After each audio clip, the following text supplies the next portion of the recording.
Hi hello I'm doctor Niloufer అండి. నేను యూట్యూబ్లో హెల్త్ గురించి మోటివేషన్ గురించి చాలా వీడియోస్ చేశాను. ఇంతకుముందు మీరు నా వీడియోస్ చూడకపోతే వెంటనే చూడండి అండ్ లైక్ చేసి ఖచ్చితంగా సబ్స్క్రైబ్ చేసుకోండి. ఇవాళ మన టాపిక్ అయితే డయాబెటీస్ ఉన్నవాళ్ళు కమలా పండు తినొచ్చా అనే దాని గురించి. మరి మనం టాపిక్లోకి వెళ్ళిపోదాం.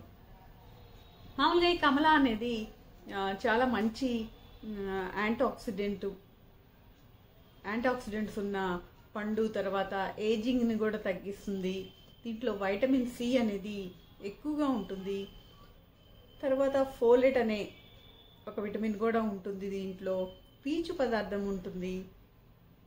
తర్వాత కొన్ని రకాలైన ఫ్లావనాయిడ్స్, యాంటీఆక్సిడెంట్స్ ఇవన్నీ కూడా ఉంటాయి.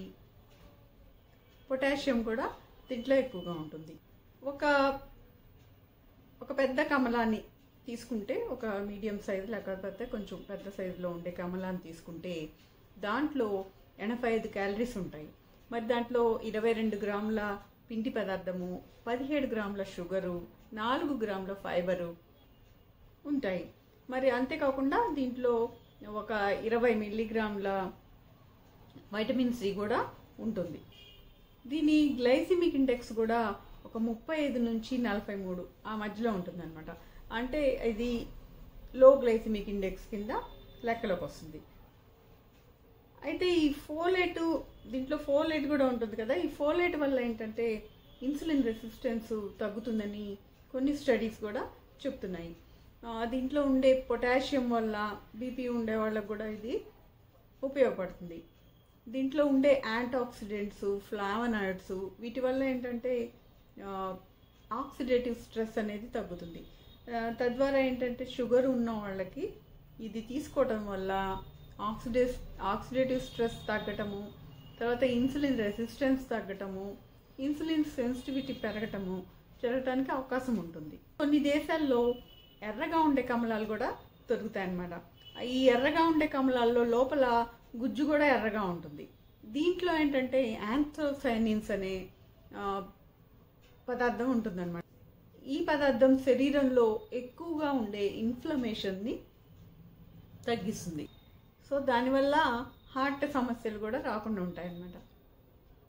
కాబట్టి డయాబెటీస్ ఉన్నవాళ్ళు ఒక మీడియం సైజ్, అంటే ఒక 150 గ్రాముల సైజు ఉన్న కమలాన్ని, ఎక్కువగా తీయగా లేనిది, కొంచెం చప్పగా ఉండేదాన్ని తినవచ్చు. అయితే వీళ్ళు కమల జ్యూస్ మాత్రం తాగకూడదు.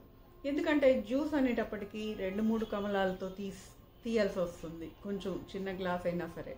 కాబట్టి ఈ జ్యూస్ వీళ్ళు తీసుకోకూడదు. అంతేకాకుండా ఈ జ్యూస్లో ఏంటంటే ఫైబర్ అనేది ఉండదు. మామూలుగా కమలాలో 4 గ్రాముల ఫైబర్ ఉంటుంది కదా.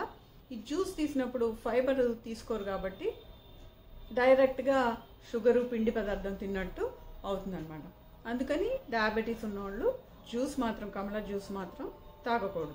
జ్యూస్ తాగితే ఏమవుతుందంటే 10 నిమిషాల్లోనే అది రక్తంలోకి వెళ్ళిపోయి షుగర్ని విపరీతంగా పెంచడానికి అవకాశం ఉంటుంది.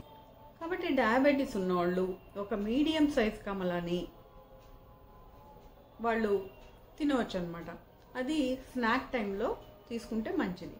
అయితే కొంతమంది భోజనం చేశాక తినాలనుకున్నప్పుడు ఏం చేయాలంటే కొంత భాగం పిండి పదార్థం, అంటే రైస్ లాంటి దాన్ని కొంచెం తగ్గించి పప్పు పదార్థం పెంచి దాంతోపాటు కమలాన్ని తినొచ్చు.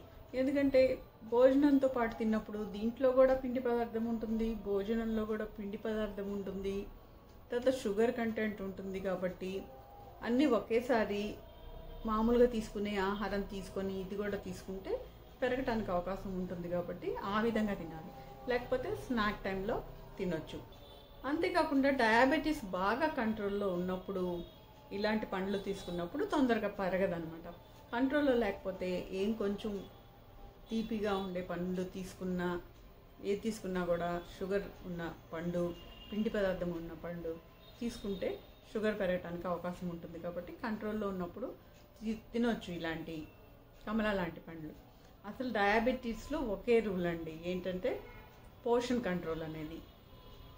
మామూలుగా డయాబెటీస్ ఉన్నవాళ్ళు ఏ పండు కూడా తీసుకోకుండా ఉండాల్సిన అవసరం లేదు. కాకపోతే తెలివిగా ఏదైనా పండు రుచి చూడాలనుకున్నప్పుడు దానికి తగ్గట్టు పిండి పదార్థం కొంత తగ్గించి తీసుకుంటే డయాబెటీస్ పెరగకుండా ఉండటానికి అవకాశం ఉంటుందన్నమాట. అదండి ఈ కమలా పండు తినొచ్చా లేదా డయాబెటీస్లో అన్న దాని గురించి. మరి మీకు ఈ టాపిక్ నచ్చితే వెంటనే లైక్ చేసి షేర్ చేయండి. ఏమైనా డౌట్స్ ఉంటే కామెంట్ రూపంలో తెలియజేయండి.